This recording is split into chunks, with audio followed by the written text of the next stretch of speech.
Browns. Yes, let's get to it. Number 12. Yeah, he's good. Shedeur Sanders. Uh-huh. Hopefully that wipes out Josh Gordon, anyone else who's wearing 12, at least for the moment. Colt Are we McCoy, already to you want to go down to point? 12? Colt McCoy, Yeah, that's a good one. yeah, he was all right. You saw it live. You called it, and you've been around that team throughout training camp here. Shedeur Sanders' opportunity comes in very unusual fashion. It's literally because everyone else is hurt, except Joe Flacco, who is 40 and might get hurt at any second. So let's roll Shedeur out there. It looked good to the eye test. I'm not an expert. We had Chase Daniel on yesterday breaking down the X's and O's. He went here to here in this read. I just know watching it, the stuff you heard, the good stuff about Shedeur Sanders in college, which is he is going to be poised in the pocket. He is going to be very accurate with the football. He's going to be tough when he needs to take a hit. That stuff showed up.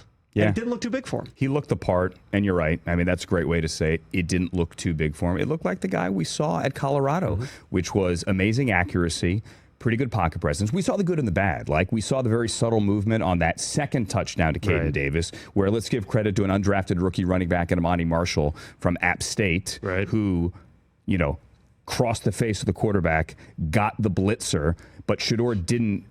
That's Chase Daniel. Amani Marshall in your sleep tonight. But Amani Marshall, 39. But he didn't flee the pocket. He just had the subtle movement, reset the pocket, and threw a dart into the end zone where only his guy can catch it. Shedeur Sanders is the, statistically, most accurate quarterback in Division I history. Okay? Only 2 years. But those two numbers... 70% completion guy. Unbelievable. And you saw that there.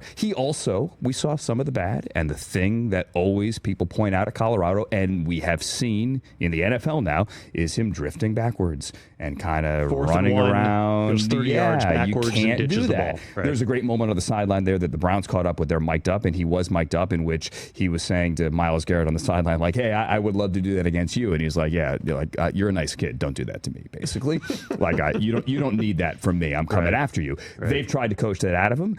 You saw that in the game, but you saw a guy that looked the part. The moment was not too big for him. And to be fair, he hadn't gotten a lot of reps. He is fourth on the depth chart for a reason. He was the fifth-round pick. Fifth-round picks don't start in the NFL. Russell Wilson's a third-round pick. People point to Dak Prescott, but Dak Prescott, that was out of necessity. Tony Romo was hurt. Brock Purdy started because Jimmy Garoppolo was hurt. Exactly. You go back to the Bucks in the 70s, the expansion Bengals in the 60s. That's the last time a quarterback drafted in 6 or 7 or 8 ever got to play.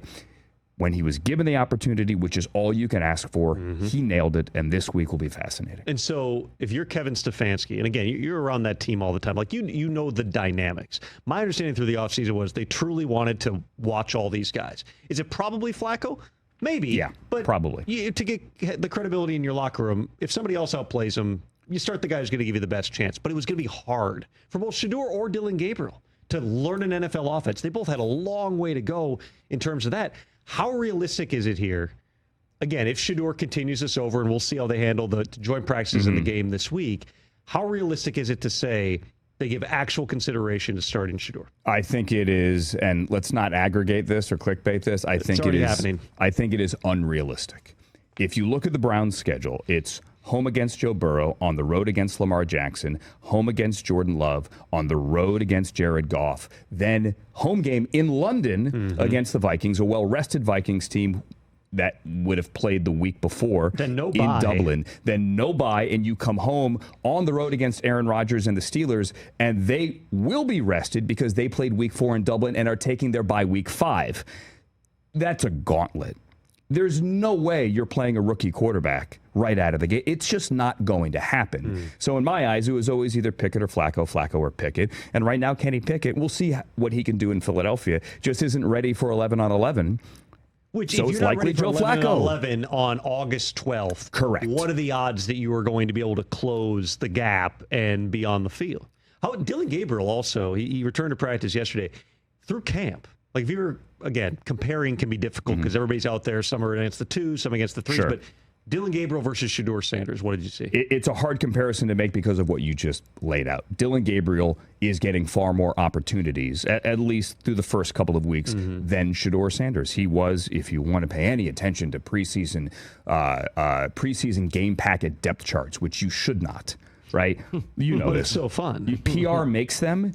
Like we've had it says about the starting quarterback. Right, let's tweet that 75 times. Fun fact, I'm doing Kevin Stefanski's pre-game interview last Friday. Mm-hmm. And we're on tape. This played on the radio. And I said, by the way, like preseason depth charts, like who makes those? And he looks over to PR. Yep. And he's like, I don't know. Does PR make those? I don't even know. Wow. Every coach blames PR. Every coach blames PR. And in reality, I don't know if that's always the case. I'm not accusing Kevin of anything. I'm just saying I don't know if that's always the case. But there was this thing yesterday. Well, the week 2 depth chart is out. Nothing has changed. Can you remember in all your years covering the league when a preseason depth chart in the game book or the packet changed? It's not a horse race in August. Coaches don't want to tell you anything. They're not changing anything. Look at the reps.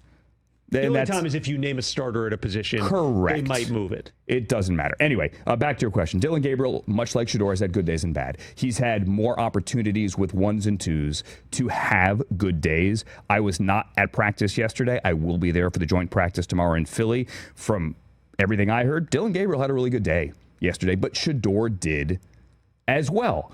So they're both rookies. They're both going to have those moments where you're like, yeah, you can't do that. I'm excited to see what Gabriel can do in a game, and I think we may get that this week because, like I said, Shedeur is the most accurate quarterback in D1 history. No one has thrown more touchdowns in D1 history than Dillon Gabriel. He's not a slouch.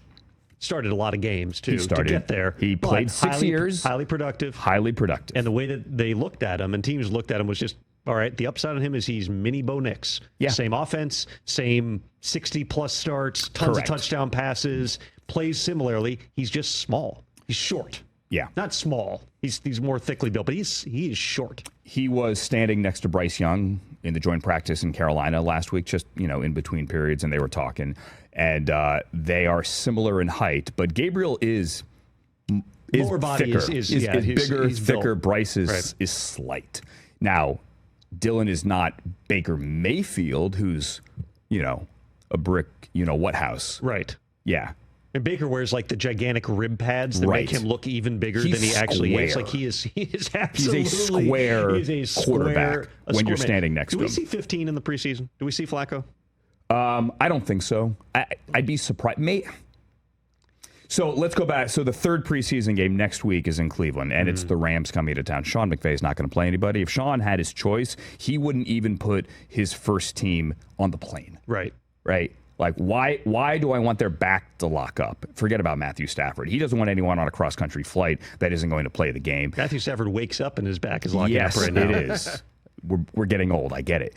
I'd be surprised if Flacco plays in the preseason. Catch the Rich Eisen Show live weekdays from 12 to 3 p.m. Eastern on Roku Sports Channel in the U.S.